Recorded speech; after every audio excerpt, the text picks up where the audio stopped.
نغمې تازه ملا یعقوب او د افغانستان اسلامي امارت ته څه ویلي دي او څه پیغام ورته لري؟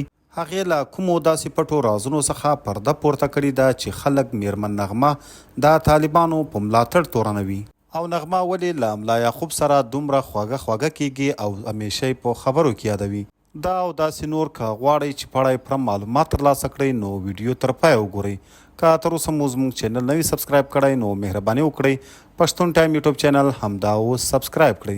قدرمن دوستانو، د افغانستان د مشهورې سندرغاړې میرمن نغمې یوه انټرویو چې په سوشل میډیا باندې ډیر زیات گردش کوي، چې په هغې کې میرمن نغمې له طالبانو او طالب مشرانو څخه غوښتي دي هغوی ته په خبرو کې ویلي دي چې دوی باید د ښځو پر ځای نارینه کنټرول کړي.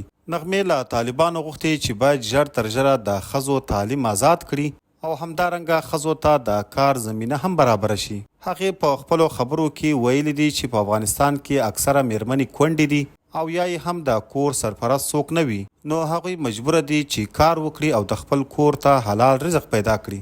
همدارنګه میرمن نغمې ویلي دي چې که چیرته په افغانستان کې د ښځو تعلیم خلاص شي نو همداسې نجونې او هلکان به په همدې تعلیم باندې مصروفه اوسي، له نورو غیر ضروري او غیر اخلاقي کارونو څخه به په امن کې وي. هغې ویل چې که چیرته په ښځو باندې بندیز لګول کیږي نو باید دا بندیز په سړو ولګول شي.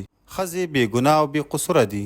سندرغاړې نغمې په خپلو خبرو کې ویلي دي چې دې نه مخکې هم ما له ملا یعقوب سره رابطه کړې وه، له هغه څخه مې هم د نجونو د تعلیم په اړه باندې هیله او خواهش کړی و او محترم ملا یعقوب هم ډاډ راکړی و چې په هیواد کې به ډیر ژر د نجونو تعلیم هم خلاص شي. قدرمنو دوستانو، تاسو د میرمن نغمې د دغو تازه خبرو په اړه څه نظر لرئ؟ نظر مو راسره په کمنټ کې ضرور شریک کړئ.